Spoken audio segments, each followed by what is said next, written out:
does the Holy Bible say about the sky and the stars above? Daniel 12:13 says, "Those who are wise shall shine like the brightness of the sky above, and those who turn many to righteousness like the stars forever and ever." Now, there are some who believe that there is no space, there's nothing above our clouds. Well, that's not so. Well, obviously, a lot of us who have taken international flights have been above the clouds. But what does the Holy Bible say about our stars and the universe?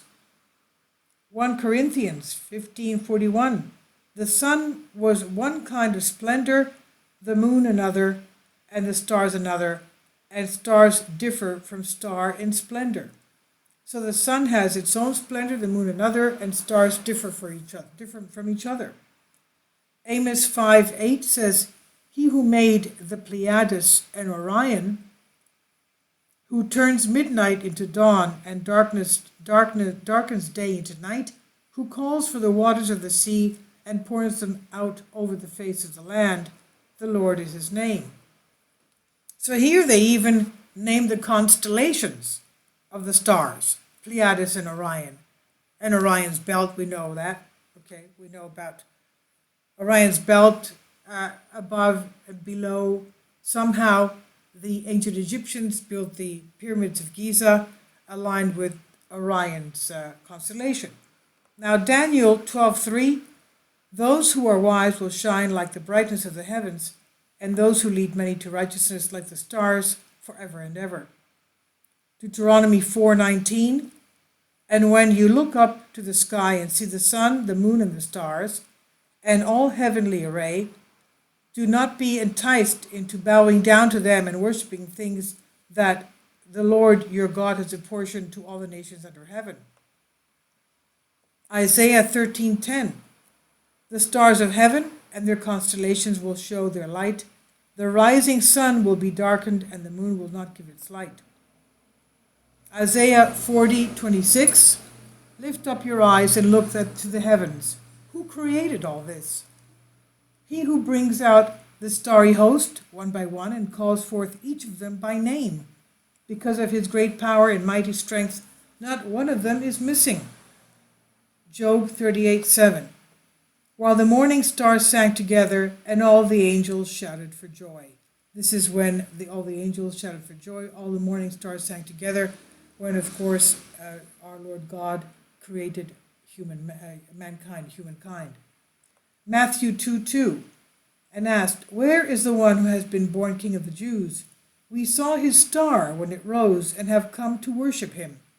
This is what the three wise men, the kings from the east, were asking when the star disappeared.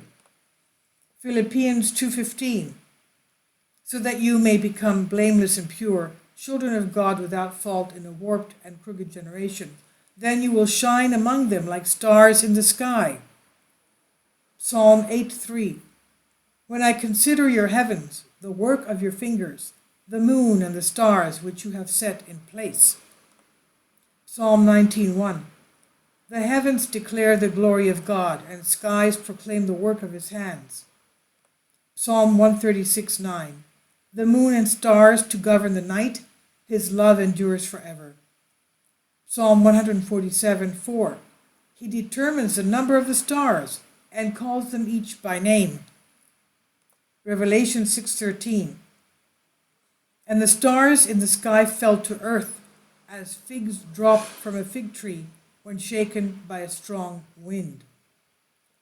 Psalm 8:3-4, "When I consider your heavens, the work of your fingers, the moon and the stars which you have set in place, what is mankind that you are mindful of them, human beings that you care for them?"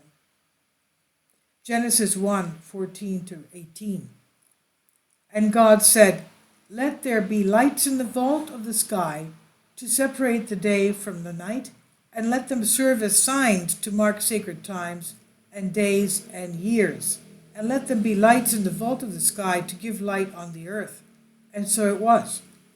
God made two great lights, the greater light to govern the day, and the lesser light to govern the night. He also made the stars. God set them in the vault of the sky to give light on earth, to govern the day and the night, and to separate light from darkness, and God saw that it was good. Now these are, of course, the Bible verses, some Bible, there are so many, about stars and the heavens. But let's remember that there was something else that took place having to do with astronomy and the celestial bodies.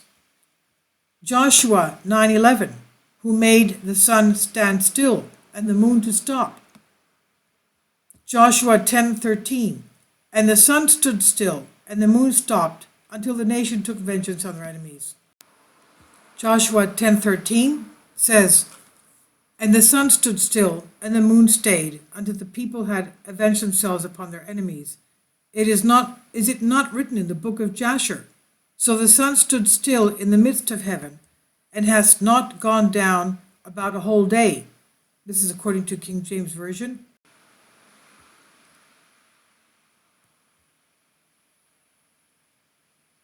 That's in verse 12. It says, then spoke Joshua to the Lord in the day when the Lord delivered up the Amorites before the children of Israel, and he said in the sight of Israel, sun, stand thou still upon Gibeon, and thou moon in the valley of Ajalon. So he prayed to the Lord in order to do this, obviously. So, and there was no day like that before or after it, and the Lord hearkened unto the voice of a man, for the Lord fought for Israel, and Joshua returned, and all Israel with him into the camp at Gilgal. So that's what happened there.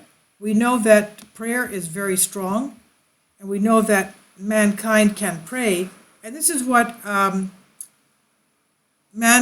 Math also found. The scientists there found that our prayers can have an effect on the weather around us, even on the solar storms in the sun. In other words, they found that from scientific experimentation that the mind of the human has a type of a frequency. It can harmonize with Earth frequency and settle it and calm it down. The same it can do with the frequency of the sun. So the prayers, the mental capacity of humans, as each person, or even better so collectively, can affect the weather, the geology of the earth, and also the weather and geology of the sun.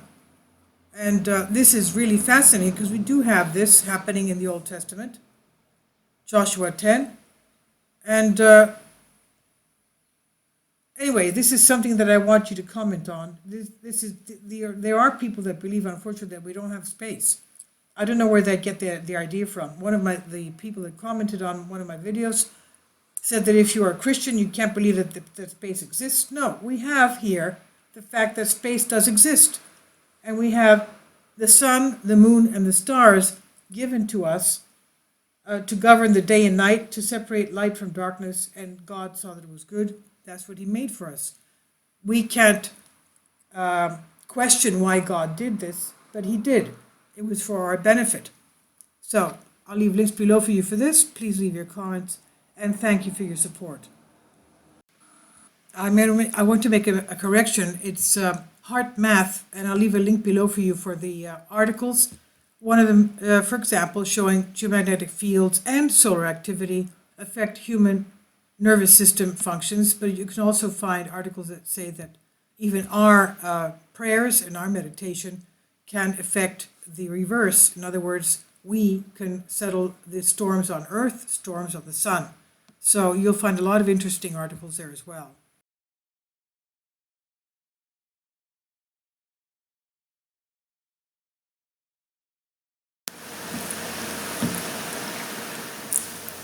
If you'd like to join me on my Patreon account, you will hear content not covered by mainstream media. These riveting stories will be based on my research, and I will state my opinions and give my personal insight on diverse and controversial subjects and world events not covered by mainstream media, and not supported by YouTube guidelines. So whatever I have on my Patreon, most of those will not be on my YouTube channel. Please consider becoming a member today. More of the most significant and important videos will be on my Patreon channel. Your support helps me to continue my research and keeps this YouTube channel alive. And we depend on your support, your generous charity, because we help economically challenged families here in Athens, Greece, in Kapota, and we also help the young generation with university tuition and the community around our church. Thank you.